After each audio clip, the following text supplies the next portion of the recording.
Olá, bom dia. Obrigado mais uma vez pela sua companhia. Está começando mais um programa Agronegócio e você vai ver a partir de agora. Produção de aves e suínos será menor neste ano. Dados levantados indicam produção mais ajustada à demanda no mercado interno e também internacional. IBGE aponta crescimento dos negócios nos setores bovinos e suínos e rebaixamento no setor avícola. Brasil deve aumentar a produção de grãos, pelo menos é o que estima a Conab. Desmatamento no Cerrado neste ano é o menor já registrado. O programa Agronegócio está começando.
Companhia, está começando mais um programa Agro. Vou começar mais uma vez só.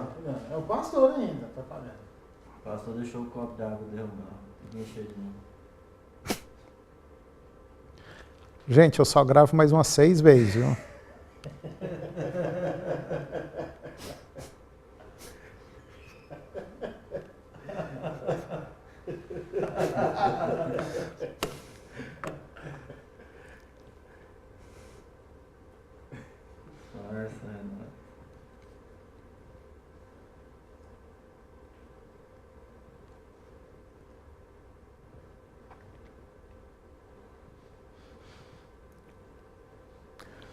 Olá, muito bom dia. Muito obrigado mais uma vez pela sua companhia. Está começando mais um programa Agronegócio e você vai ver a partir de agora. Produção de aves e suínos será menor neste ano. Dados levantados indicam produção mais ajustada à demanda do mercado interno e internacional. IBGE aponta crescimento dos negócios nos setores bovino e suíno e rebaixamento no setor avícola. Brasil deve aumentar a produção de grãos, pelo menos é o que estima a Conab. Desmatamento no Cerrado neste ano é o menor já registrado.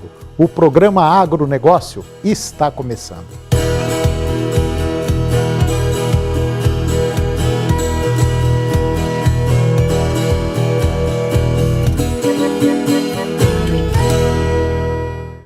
O Brasil deverá encerrar o ano com produção de aves e suínos mais ajustada, Pelo menos é o que projeta a Associação Brasileira de Proteína Animal, a BPA.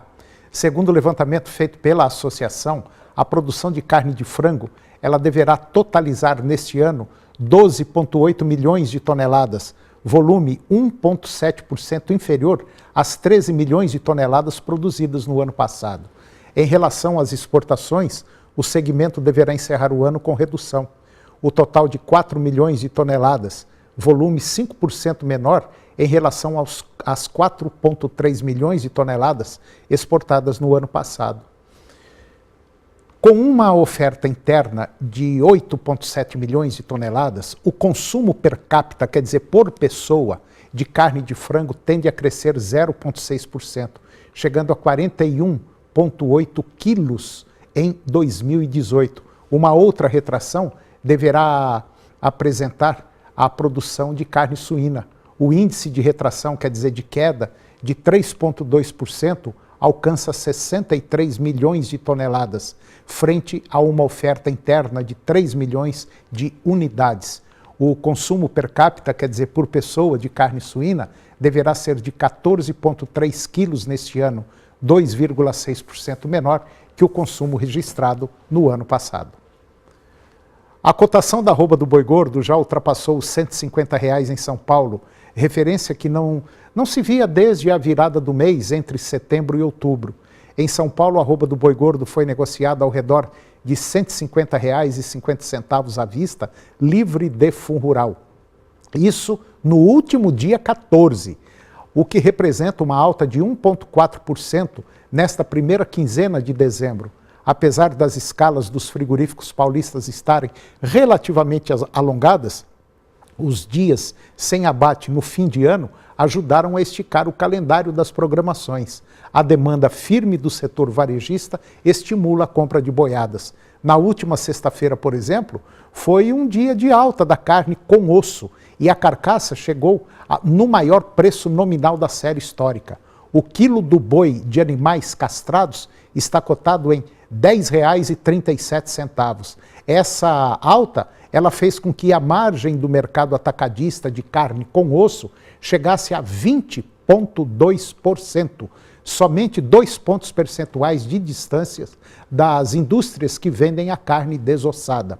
Essa margem de comercialização dos frigoríficos que vendem a carcaça é a maior desde início de junho. E neste mesmo período de 2017, a diferença entre o preço pago pelo boi e o preço recebido com a venda da carne com osso era de 17,5%, ilustrando a melhora do escoamento da produção.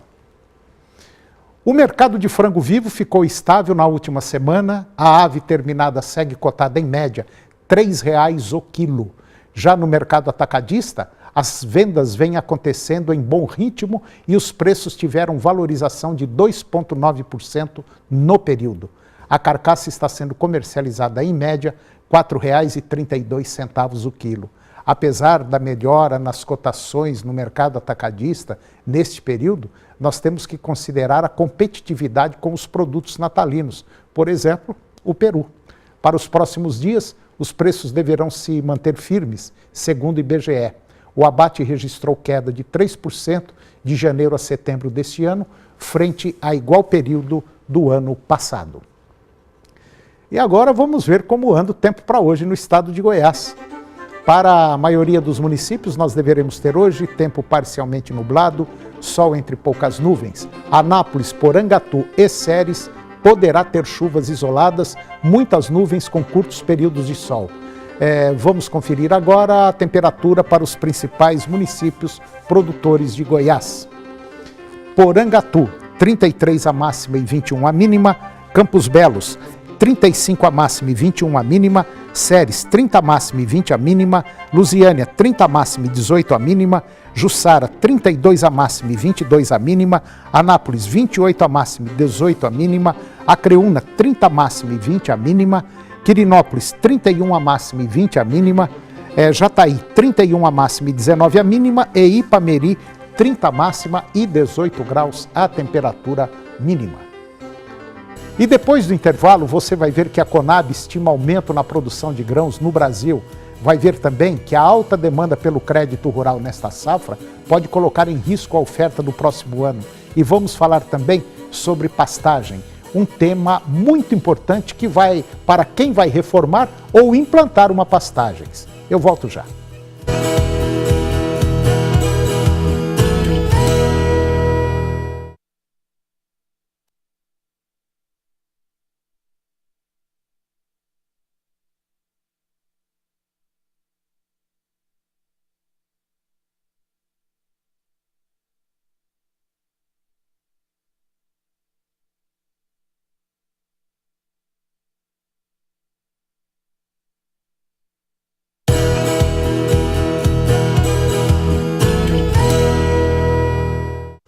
Atendendo a uma série de pedidos, nós vamos reprisar hoje uma entrevista que eu fiz agora recentemente sobre implantação de pastagens. Principalmente agora, porque tem muito pecuarista querendo reformar pastos. Para o melhoramento desses pastos, é fundamental observar uma série de critérios. Confira. Nós temos que partir do princípio que nós temos que fazer uma avaliação na propriedade e normalmente a gente considera que nós temos que aproveitar aquela pastagem que nós já temos na propriedade e melhorar ela. Isso a gente tem condição de fazer. Então, ao invés de você tomar uma atitude de substituir a pastagem que você tem na propriedade, você pode explorar aquela que você já tem. Aí sim, depois de um certo tempo, você pode entrar com forrageiras diferentes do que você já tem na propriedade. Porque o que a gente ouve é muito corriqueiro isso aí, pecuaristas dizerem assim, não, eu vou trocar, eu vou tirar o meu braquiarão, vou colocar o Tanzânia, o MG não sei das quantas, o Piatã. Poxa, se ele não sabe manejar o que ele tem de bom na propriedade, será que vai ser possível manejar uma gramínea, uma variedade diferente, que é muito mais, vamos dizer assim, que necessita de um cuidado maior do que o braquiarão? O que eu tenho a falar do braquiarão é que você tem que explorar ao máximo o do braquiarão, porque é uma excelente forrageira e você tem que procurar, no futuro, você tem que procurar forrageiras que sejam complementares ao braquiarão. Porque o braquiarão, ele rebrota muito lentamente no início das águas, ele é excelente nas águas, mas ele também é excelente na seca. Então você tem que introduzir forrageiras quando for necessário para complementar o braquiarão. Mas, por favor, explore o máximo aquilo que você tem na propriedade. Porque tem um detalhe importante também, né? Essas variedades novas que estão aí no mercado, você não pode estar colocando aleatoriamente do jeito que o vizinho colocou, o outro colocou. Quer dizer, tem variedades às vezes até específica para cada categoria animal. É mais ou menos por aí? Exatamente, e tem que tomar muito cuidado com essa atitude, porque se de repente eu vou dar um exemplo muito drástico, que é o seguinte, você vai pegar essas variedades novas, tirar todo o braquiarão da sua fazenda e vai colocar a variedade nova. Você vai perceber que ao longo do tempo você vai ter que voltar com o braquiarão. E é justamente aí onde eu quero chegar. Isso significa dizer o que você acabou de falar agora, que todas as variedades de capim são excelentes, mas cada caso é um caso, cada propriedade é uma propriedade. E como o braquiarão hoje é a maior gramínea existente na maioria das propriedades rurais, principalmente do Centro-Oeste, eu acho necessário, ou eu acho importante que o pecuarista maneje bem esse capim e recupere esse capim. É por aí. É exatamente isso. Agora, para que você possa aumentar a quantidade de produção de arroba por hectare ano, você tem uma quantidade que é possível produzir com braquiarão. Ou seja, nós não podemos abandonar o braquiarão porque ser uma forrageira muito importante para a seca. Então, o que nós temos que fazer é colocar na fazenda forrageiras que sejam complementares ao braquiarão, que rebrote rápido no início das águas. E vocês poderiam me perguntar, mas quanto? A fórmula é o seguinte: depois de tanto pesquisar e olhar nas propriedades aqueles que tiveram mais sucesso, a proporção fica em 60% de braquiarão e 40% das outras variedades, ou 65-35 de acordo com a categoria animal que está sendo utilizada na propriedade. Bom, fazendo um resumo, passando a régua em cima dessa nossa conversa, significa dizer o seguinte: o problema não é o capim, não é o boi, não é a fazenda, o problema é o pecuarista. Perfeitamente. Tem todas as ferramentas hoje no mercado para que você tenha sucesso na sua atividade e simplesmente fazendo o primeiro degrau, sair da produção de 5, 6 arrobas por hectare ano para 10 no primeiro degrau, e de acordo com a sua capacidade de absorver a tecnologia e implementar a tecnologia como gestão, você pode ir mais 12, 15. Isso hoje a tecnologia te dá com muita tranquilidade. E eu observo também um fato interessante. É muito comum o pecuarista falar assim: não, eu vou jogar um calcário lá, 3 toneladas, 4 toneladas de calcário na minha fazenda e está resolvido o problema. É um outro erro, é jogar dinheiro fora, é rasgar dinheiro, né? Perfeitamente. Primeira coisa que nós temos que fazer é básico: análise de solo. 3 toneladas, 2 toneladas é o que a gente escuta mesmo ser receita de bolo. Não serve para as propriedades, uma pode servir, outra não. Às vezes você pode estar jogando de mais, outra propriedade você está jogando de menos. E tem que fazer um tratamento na propriedade e encarar como calcário, gesso, fósforo, potássio, enfim. Você trata a forrageira como cultura e não como pasto. Depois do intervalo, vamos falar sobre o terceiro levantamento da safra. Vamos falar também do desmatamento do cerrado. E você vai ficar por dentro do mercado de fertilizantes. Nós voltamos já.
O terceiro levantamento da safra de grãos, realizado pela Conab, aponta que o Brasil deverá colher 238 milhões de toneladas, o que representa um aumento de 10,6 milhões de toneladas, ou 4,6% em relação à safra passada. Caso a estimativa se confirme, praticamente se repetirá o resultado recorde da safra 2016-2017, de 238,8 milhões de toneladas. O estudo identificou que as condições climáticas apresentadas até agora, em todas as regiões produtoras de grãos, elas estão assim influenciando positivamente a produtividade. Agora, quanto à área plantada, deverá alcançar por volta de 62,5 milhões de hectares, com um aumento de 1,2% em relação à safra passada.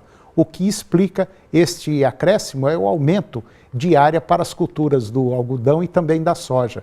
As expectativas para a safra 2018-2019 indicam que a produção de soja deve chegar a 120 milhões de toneladas. O milho plantado na primeira safra apresenta produção pontual para atendimento às demandas internas. A área plantada de milho nesta safra atingiu 5,1 milhões de hectares, representando um incremento de 0,8%. Os Ministérios do Meio Ambiente e de Ciência e Tecnologia informaram agora que a área desmatada no bioma cerrado, no período de agosto do ano passado a julho deste ano, foi de 6.657 quilômetros quadrados, valor que corresponde a 11% de redução em relação ao período anterior. É a menor área já desmatada e já registrada na série histórica. O desmatamento observado no Cerrado em 2018 é 33% menor que o mapeado em 2010, ano em que foi iniciado pelo governo federal o Plano de Ação para a Prevenção e Controle do Desmatamento e das Queimadas no Cerrado. E depois do intervalo, eu vou conversar com Josué Lopes Siqueira e nós vamos falar sobre o mercado de hortifrutis. É um minutinho só, eu volto já.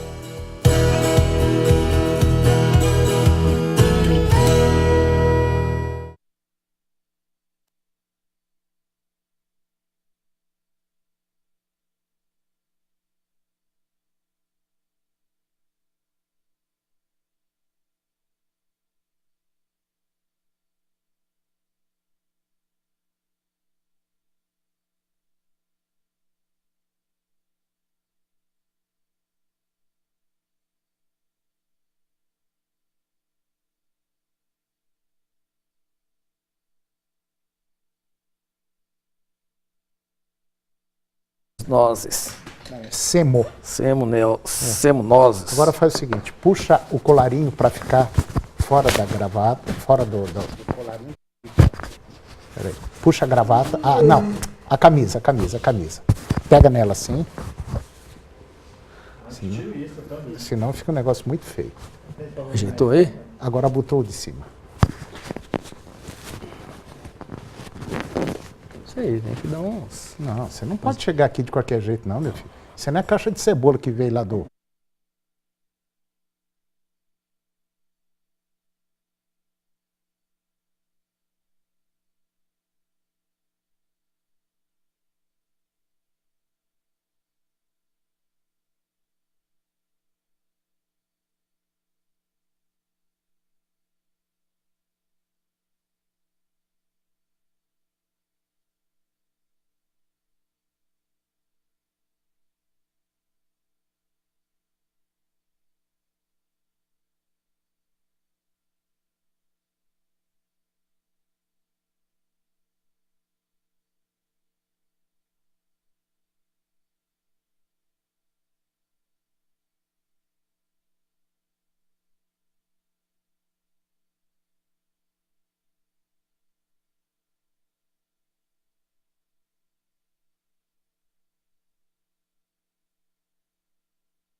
Eu vou conversar agora com Josué Lopes Siqueira, gerente técnico da Ceasa, e nós vamos bater um papo aí sobre o mercado de hortifrutis.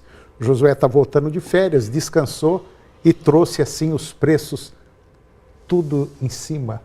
Tá certo ou tá errado? Bom dia. Tá certo. Bom dia. Quer dizer que os preços vieram, depois das férias, vieram assim de uma forma mais tranquila? Como é que está, Josué? Para alguns produtos, né? Para alguns produtos. Mas, em contrapartida, o tomate ainda se mantém com preço elevado, né? Tomate está vindo de fora ou é daqui? Não, ainda está...